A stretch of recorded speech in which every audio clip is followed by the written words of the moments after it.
Hello and welcome to another one of Estella's Rants. I am Estella and today we'll be talking about globalization and how it affects me and the entire world. Let's get into it. Globalization is a worldwide phenomenon that came into fruition about 3,000 years ago as an effort to expand the diversity of products and goods within regions who didn't have access. These goods include spices like salt, materials like silk and gold, and even artifacts. As time went by, globalization shifted and started looking at the importation and exportation of industrial age goods like transportation technology. Hold up, what is importation, exportation? Glad you asked, because those are very important terms to know if you want to fully understand the primary aspects of globalization. So, importation, according to the Oxford Dictionary, is the bringing of goods or services into a country from abroad for sale. And exportation is to send goods or services to another country for sale. In simpler terms, import means to receive and export means to give. Export, import. Export, import. You get it? Back on track, we look at what globalization looks like today, and it's pretty universal and basically sums up the entire world economy.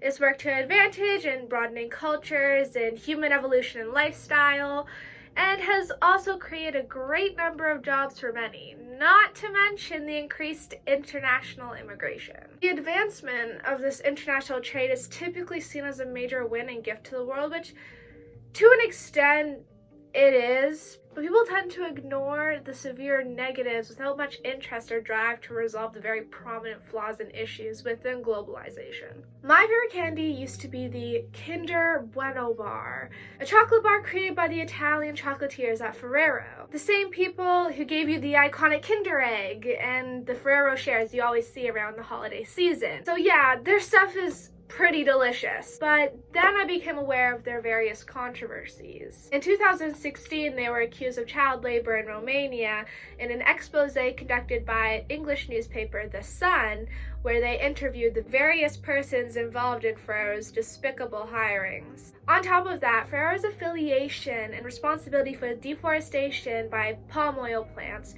contributing to the endangerment of various species, including the orangutan, which is equally as non-dismissive. You may ask, why are you talking about the various scandals of one company? Isn't this video supposed to be about globalization? Well, I am talking about globalization. Ferrero is just one upon the tons of companies participating in a very corrupt mindset. An important aspect of globalization is the production of products.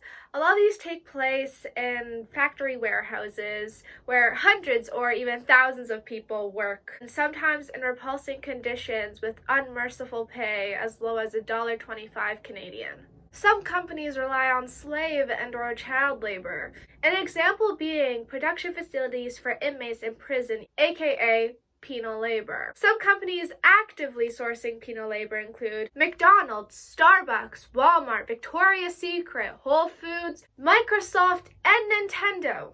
These corporations pay workers as little as $4 to 90 cents for the entire day. On top of that, the devastation of exquisite landscapes such as the Amazonias falls to the hands of these production giants, tearing ecosystems apart for their own selfish profit. It's not only contributing to the extinction of individual species, but on a larger scale, global warming and climate change. Some food for thought. 1/3 of global greenhouse gases is produced by only 20 companies, and this includes the international oil giant Royal Dutch Shell, using harmful practices like fracking to keep gas cars moving all over the world. And they're aware of what they're doing, but they don't care because it makes millions. It's extremely sad and disheartening to see people so consumed by greed.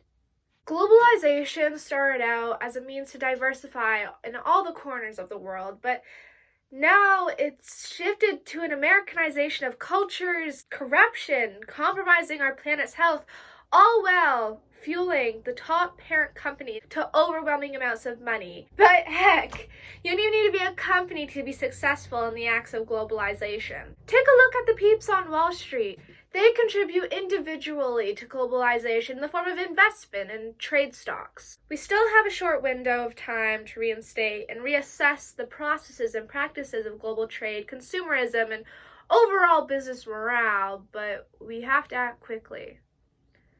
Investing further in ethical technology over the use of harmful materials, for example, electric cars over gas, solar power over coal, and biodegradable fabrics such as cotton as opposed to plastic polyester would be most desirable. And a more communist influenced morale on paying workers fairly as opposed to capitalist bigoted stances would create safer environments and far better wellness to all the workers. Simple changes that assure a better future. I hope you learned a little bit about globalization and the things surrounding it that most people might not mention. See you later.